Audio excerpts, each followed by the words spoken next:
It will run, I promise. I'm down to about 3 things.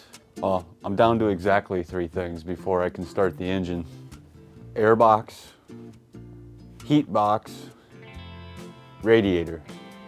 The heat box, because I have to hook up the heater core. I won't be able to get to the heater hoses once the air box is in. So the heat box is first, then the air box, because I can't get to the air inlet to the air box with the radiator in. And by the way, all of this has to be final.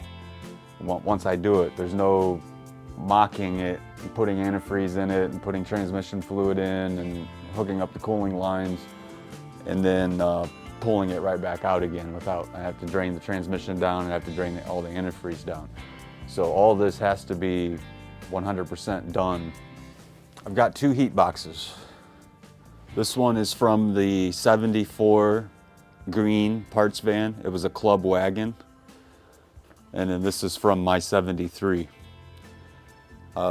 They're identical. I thought about using this one.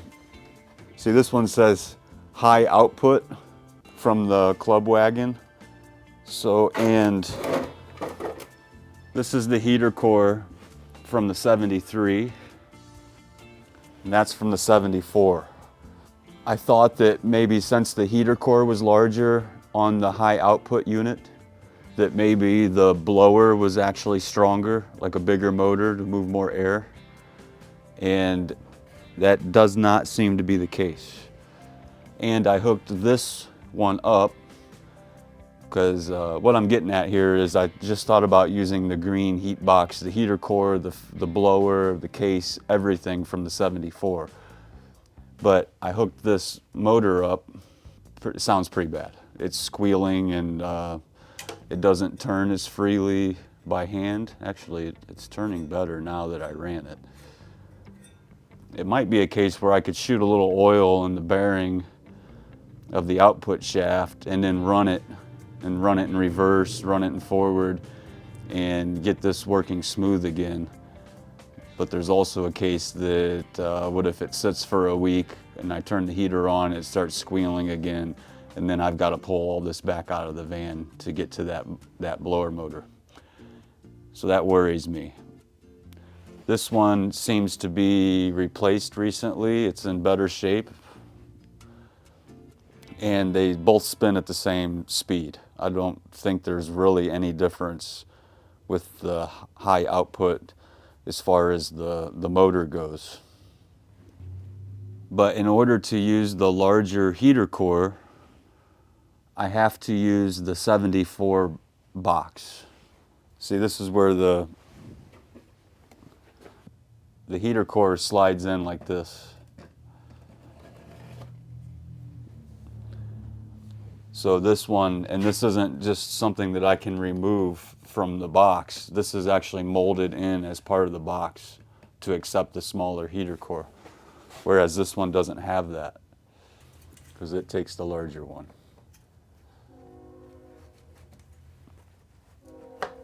So I'm gonna mix it up.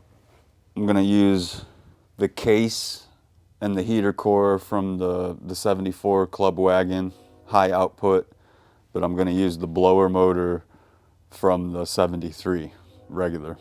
And I'm gonna get rid of these butt end connectors here. I'm gonna cut these out, and that's another reason why I wanted to use this one. This one hasn't been tampered with. It's still got the original wire. So since I'm gonna use this motor, I'm going to cut these out, solder the wires, and heat shrink them. A little better permanent solution instead of worrying about these corroding inside. And I showed you before when I did the battery tray, I put a new plate in here. This is where the heater actually fastens, and there's the heater hoses. So I've got to put this chute. This is actually what fastens in here.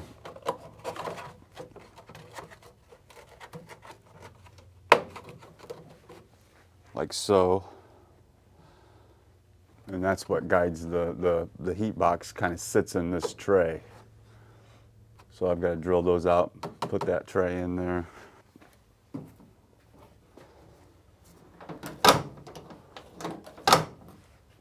So that's everything holding me back on the heat box.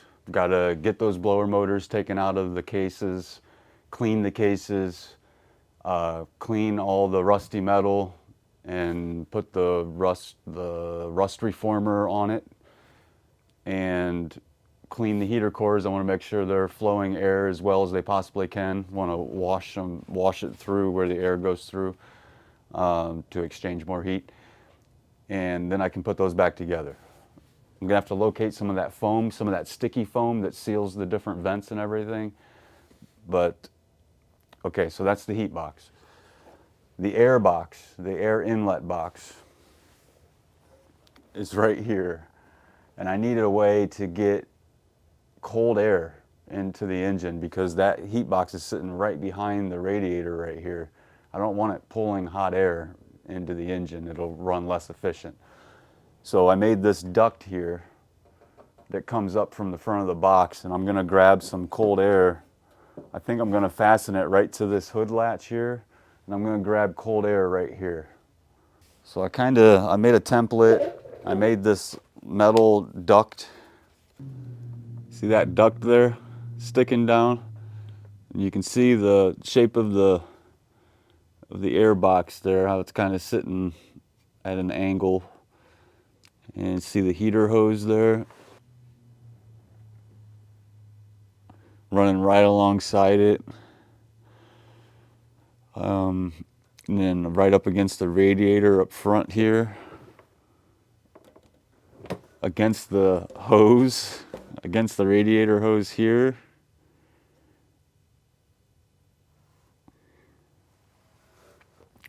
So I need to connect this, get this duct connected to the air inlet of the bottom of the box right there, and then complete it up top so it points forward. Also, there's a vapor, from the vapor canister, it goes in right here. So I've got a bushing, a reducing bushing that I'm going to put inside of this here, and then run the vapor line up along the side over here and connect it into the bottom of the box. So that's the air box. The radiator, I need to fasten the cooling fan on the other side of the radiator. Put an overflow tank right here. Wire in the cooling fan. And then there's going to be a transmission cooler mounted up front here. So I need to plumb that in. And then it's time to start the van. So those are the three things. So you can probably kind of understand why I'm jumping around. It seems like I start to think that I can complete one thing and then I run into another. So I'm just kind of balancing all three of these things right at the finish line. So the finish line as far as getting the engine running, I still have to come up with steering and then electric motor and batteries and all that. But as far as, I just want to get this gas engine running and kind of cross that off the list and go to steering. I'm going to get those blower motors, get the blowers out of the heat boxes, and then I can start painting. So, because I don't want the painting to hold me up. I need to be able to sand it, do a coat, flip it, do a coat.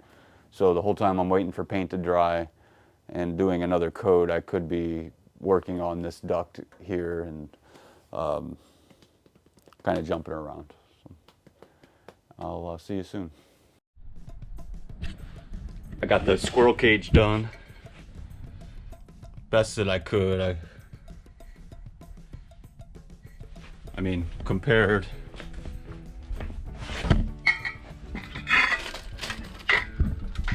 See the difference there? They both looked about the same. I used every wire wheel I could think of to try to get in between those slats or blades. It wasn't easy. This is the one I'm not using. I'm not gonna do anything with this, so I'll probably reassemble the leftover box so I don't have a bunch of pieces laying around. So I'll, once I get one good one put together, I'll take all the extras and make a bad box out of the remnants. So I'm gonna rust reform this. I'm not gonna fully paint anything inside of there. I'm just gonna do the rust reformer on there. So I'm gonna do this and then get that the bracket cleaned up and do the same thing to that. I'm putting the heat box back together. I got like I said, I didn't go full blown. I didn't primer and everything. All I did was clean it down to bare metal and then put the rust reformer. I put rust reformer on it. So I'm just getting ready to put this whole thing back together. I got the plastic all cleaned up. There's the other end right there. I put this new weather stripping on it.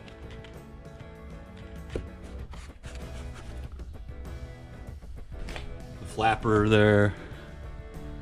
The rod. Got this cleaned up. Heater core. I'm using the big heater core.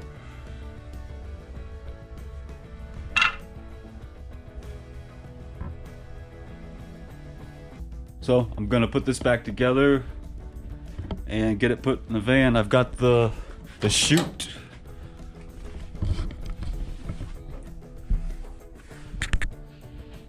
Already fastened in there.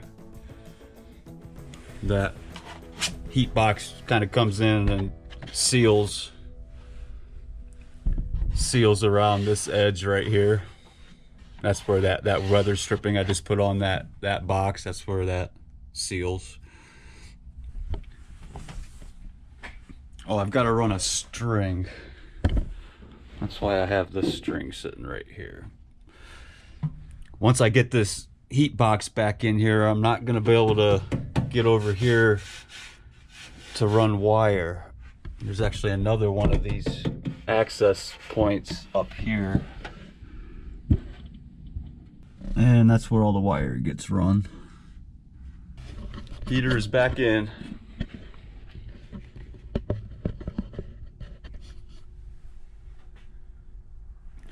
It's nice that this passenger control is working now. It was broken before, so by combining the two heat boxes, I was able to get a vent that works on there now.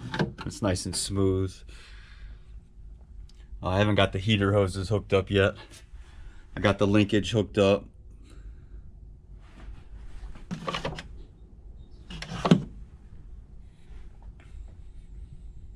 Give a little demonstration here.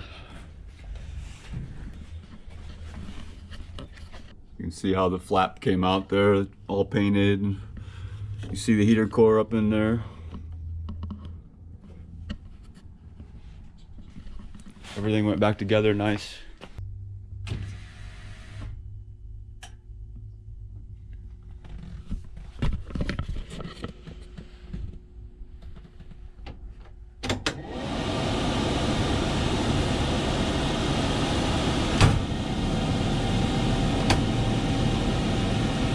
So that is, when this is all the way up on off, that means that that flapper is up, blocking the heater core.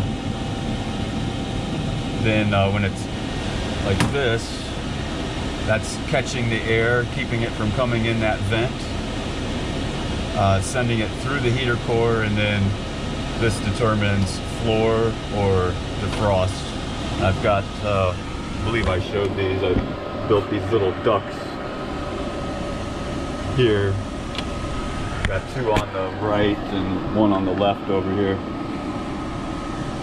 So it blows out of those when it's on floor. I must have got that switch cleaned up because it's not cutting out anymore. Even in between, before you had to wiggle the switch to make the blower work. Now it's nice and smooth, it's not cutting out whatsoever. Okay, I'm gonna work on the air box now. This air inlet. This is the back side of it here. See that little duct I built? It looks like it slid down, so that can come up a lot higher. That's next. Then the radiator, the overflow, and the cooling fan, and the transmission cooling lines. And then I'm starting this engine. Been working on this air box now for a day. I've got it all fastened nice and tight to the firewall there.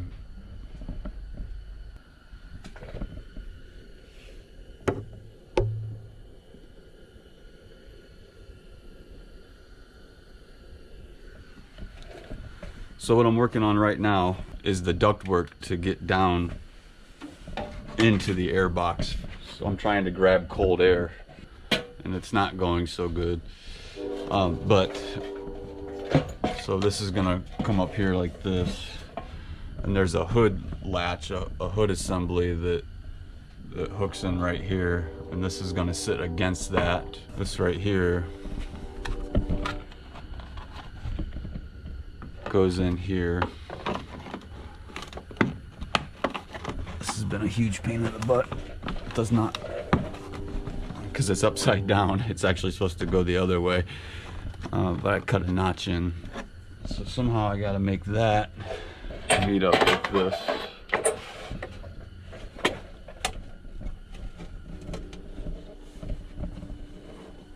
I just had the radiator in. There's the radiator.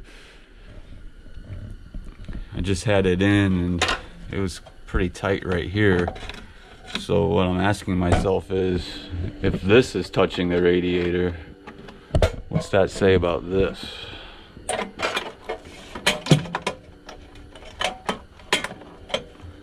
I guess it doesn't really stick out any farther. Oh, I don't know what to do. Probably just find a way to attach that. Just tape it up. Man, I wish I was into 3D printing, or I had a friend that was into 3D printing, or had a friend, because this would be a perfect situation to print this whole duct, this whole cold air inlet. I'm just gonna have to do it like that. So hopefully I have this done when I come back. This is what I ended up with for a cold air intake. It fastens on there like that.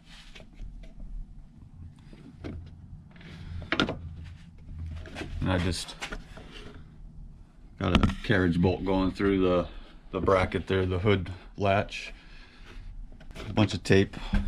It's not completely being held together with duct tape, but pretty close.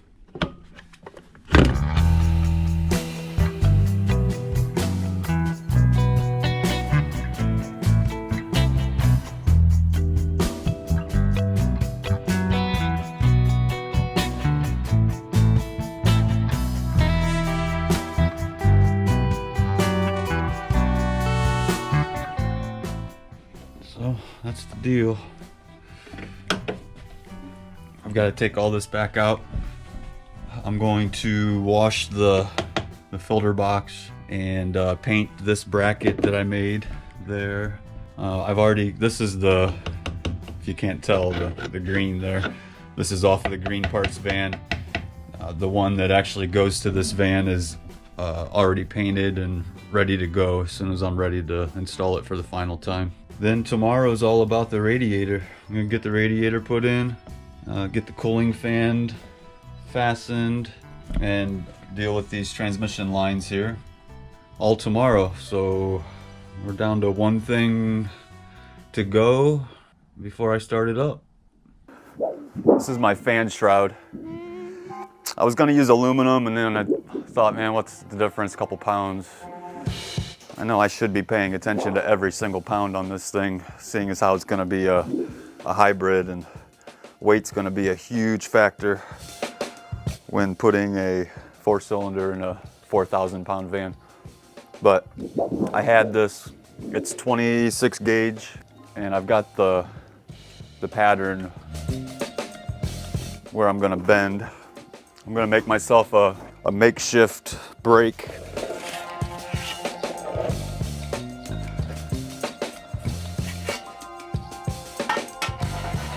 Some angle iron here.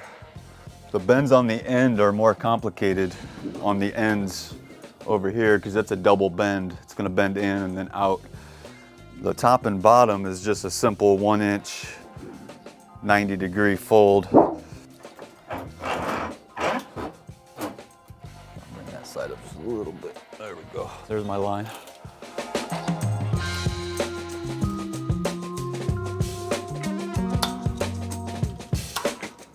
Things are about to get loud. I'm gonna bust out the rubber mallet. I mean, it's not like a real brake would do. It's a little wavy, and it's not actually 90 yet. I'm gonna go back and kind of tap it and fold it as I build it.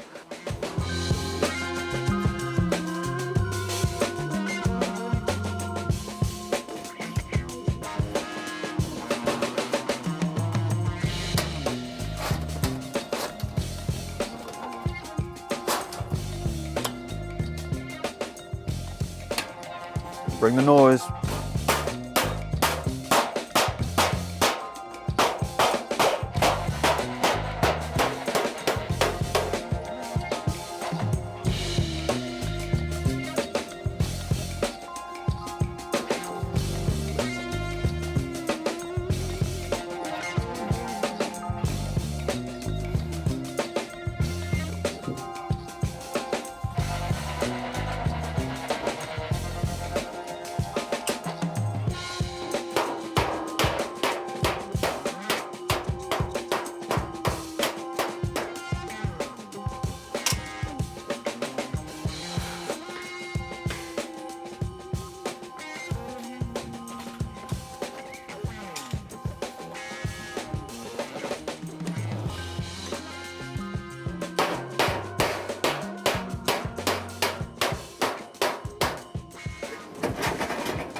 Bend those tabs back in right there. Then I can put a weld and seal the corners. I mean, not just seal them, but strengthen the whole box too, the whole shroud. So this is it. I welded it in the corners. Just very rude.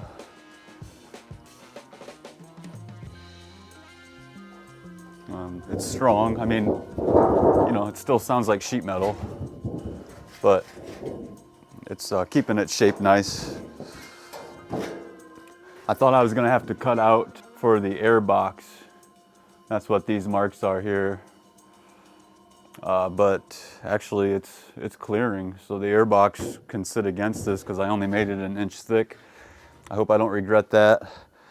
Now that I'm looking at it, I mean, on paper, I was thinking, you know, an inch deep off the radiator would be great, and funnel it all towards the fans. But man, that's a lot of area covered. So I guess we're gonna find out. I'm gonna move forward with it. I'm still gonna do it. So what I gotta do is mark these. I gotta mark the fans on here and cut those out, and then I'm gonna paint this. But this is this is what I ended up with. I'm just gonna fasten it with real small screws and lock washers there on the side.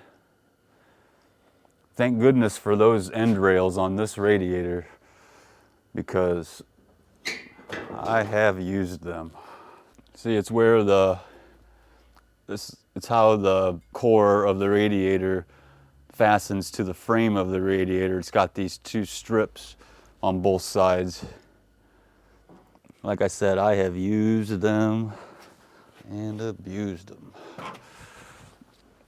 I've got the transmission cooler mounted in the same areas there on those rails, I guess is what we're gonna call them.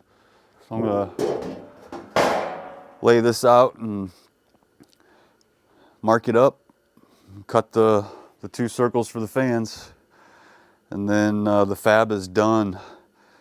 I do have to put some riv nuts in the radiator there, so I'll probably do that. I'll put the riv nuts in and make sure that everything lines up okay before I go painting this.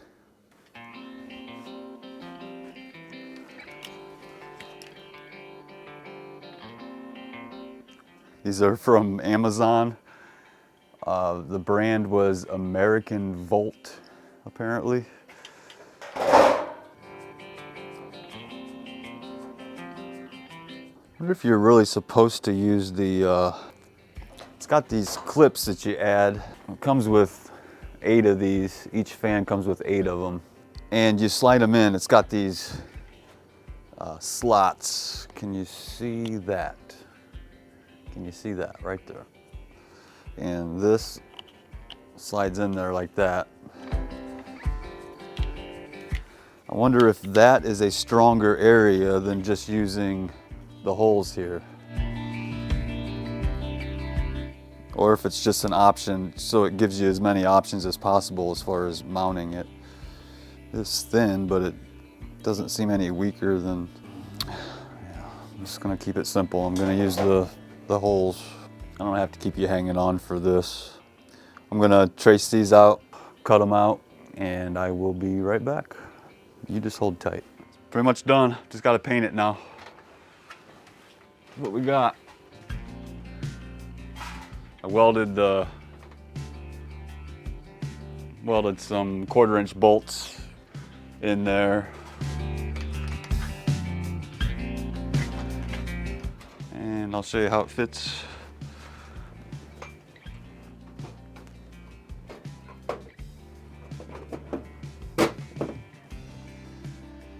Here it is.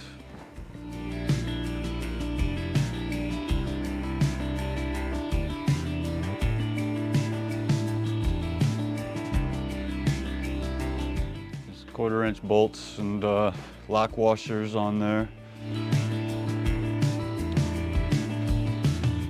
I didn't fasten it to the radiator yet, but I've got the riv nuts in there.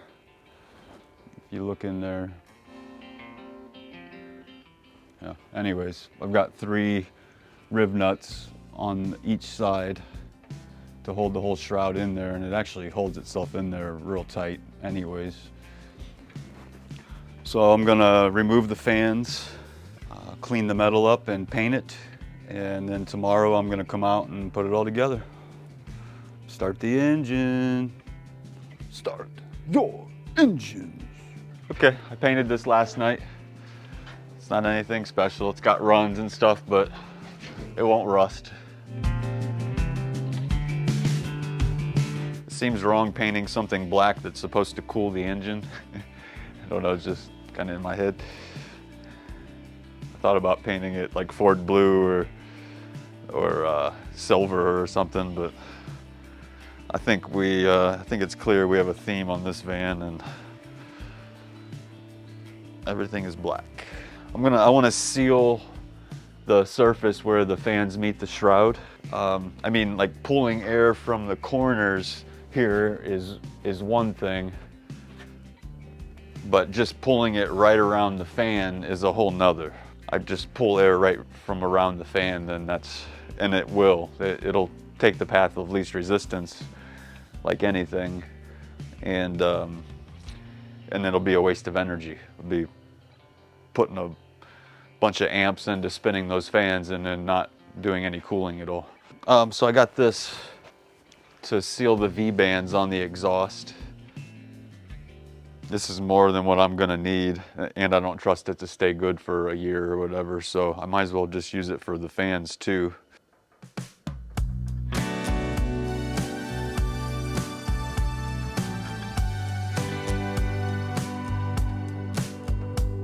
Okay.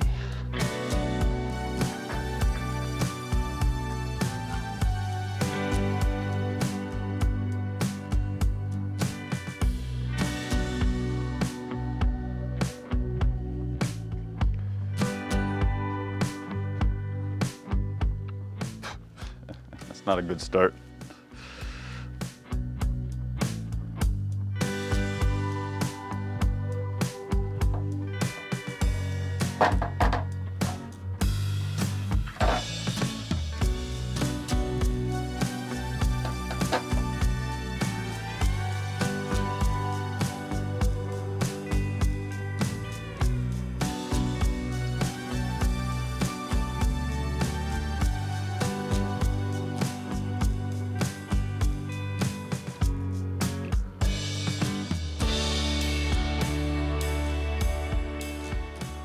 those clips that I showed you that slide on here and then to fasten it.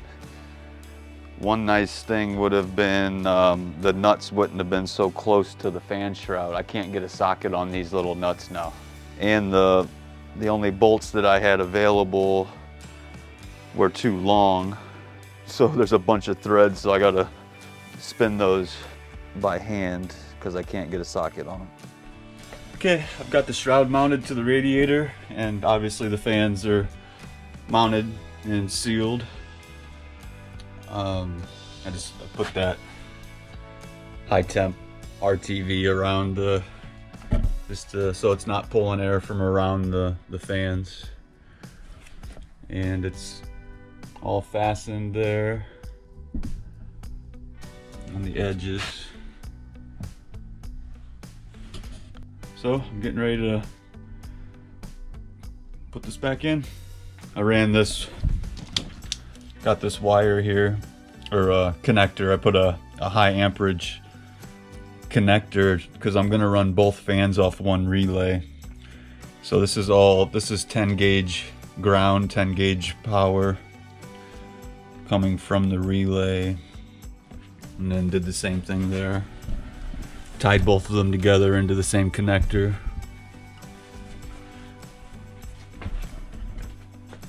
I got new hoses. I still don't know how well these are gonna work. These are gates. This one I'm worried about being long enough. This one is too long. It's gonna have to be cut down. And I think I'm gonna have to do like a turn and pull.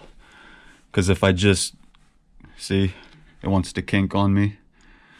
But if I twist it like this and bend it, it doesn't do that. But this, like I said, this is too long. This is gonna have to be cut down. Probably should put that cold air chute in there.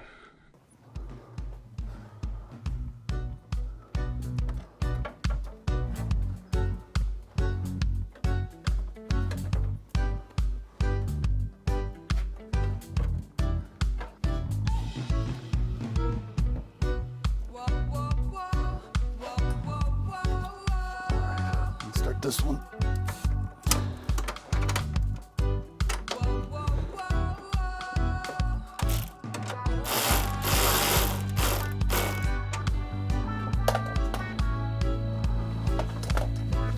Come over here and do this one.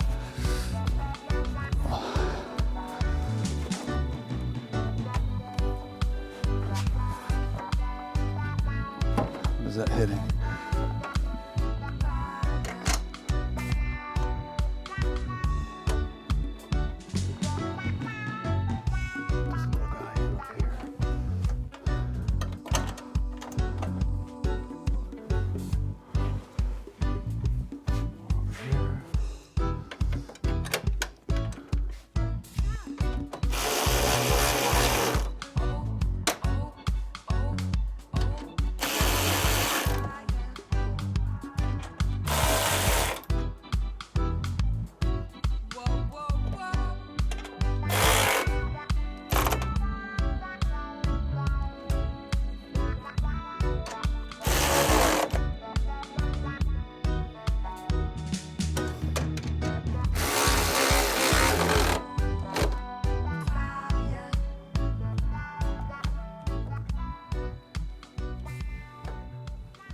I'm gonna get the hoses and the cooling lines underneath first. I probably should have made sure that I could get that other cooling line in before I tightened everything up. How did I do this? Yep, like this, like that. Ooh wee! Look at that.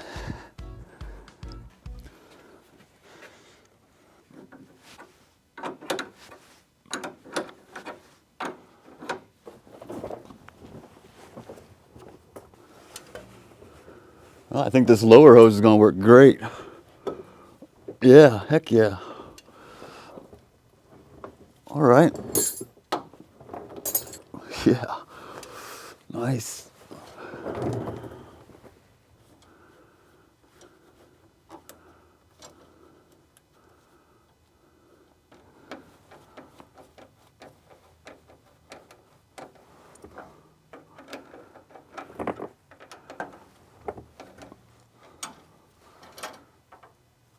Okay.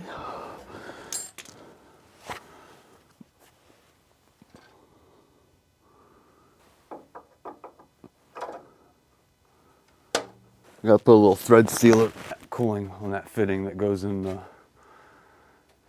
the radiator for the transmission cooling line. Ooh, that is cold.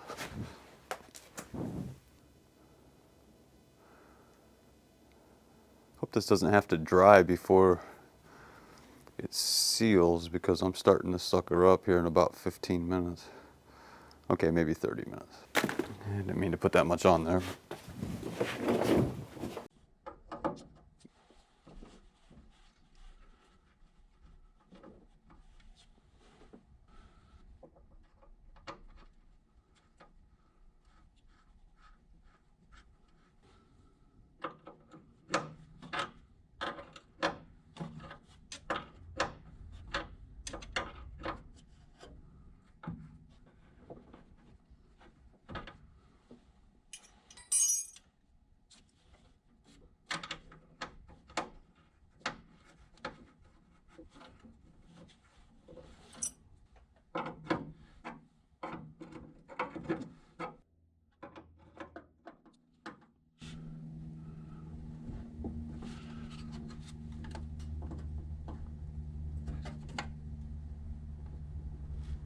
All right, got that tight.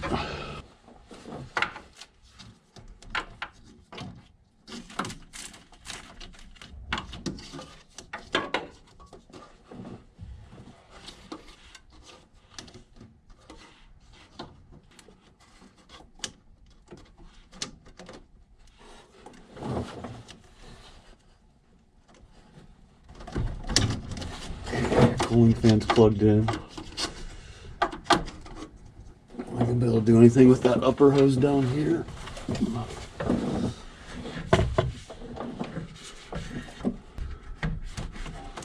Looks like I want to cut that just on the label. Probably take about 2 inches off of it.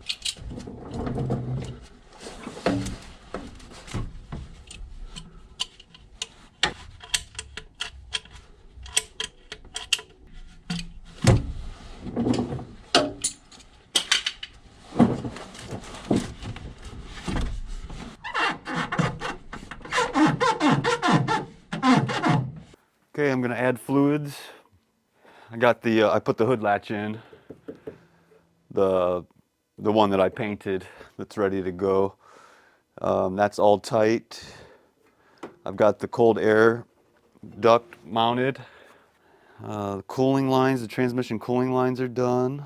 All the radiator hoses are tight. Got both lower clamps, got both upper clamps. Okay. Got that hose, that upper hose came out great. Man, I was worried about it kinking on me, and twisting and so forth, but like I said, it came out great. This cold air inlet, I just used a piece of scrap metal. You can see it there, and a wing nut, and that's how that attaches to the hood latch. This is my overflow bottle. I haven't showed that at all.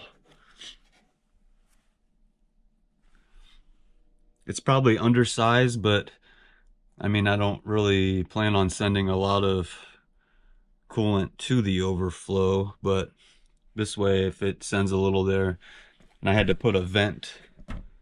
See that little hole right there? I drilled in there. That's to vent the overflow.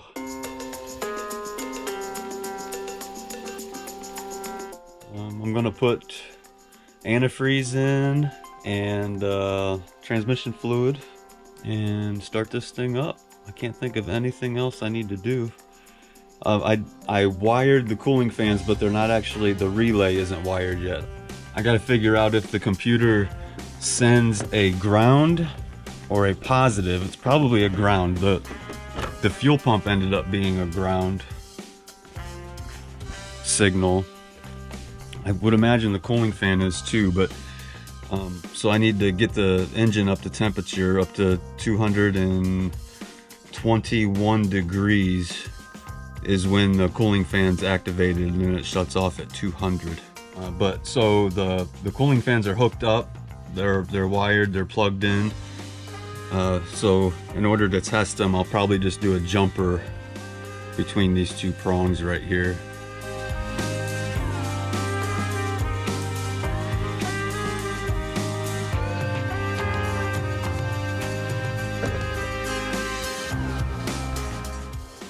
That's the lower rad hose.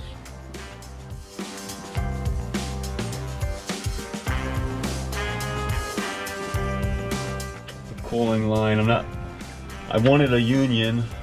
I mean, I wasn't real big on a compression union, but goes in there. Got plenty of room there behind the cooling fans. I mean, you know, I could have probably made a larger shroud come out away from the radiator more, but we'll see. If it does fine, then it's fine, but if I can't do 70 mile an hour on a 100-degree day, then that's a problem. So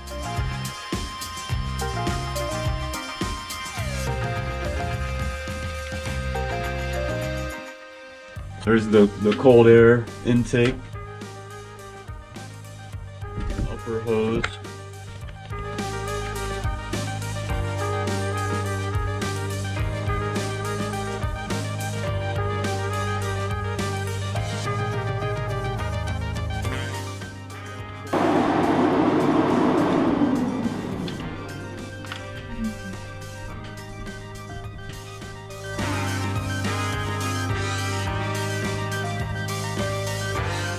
Okay.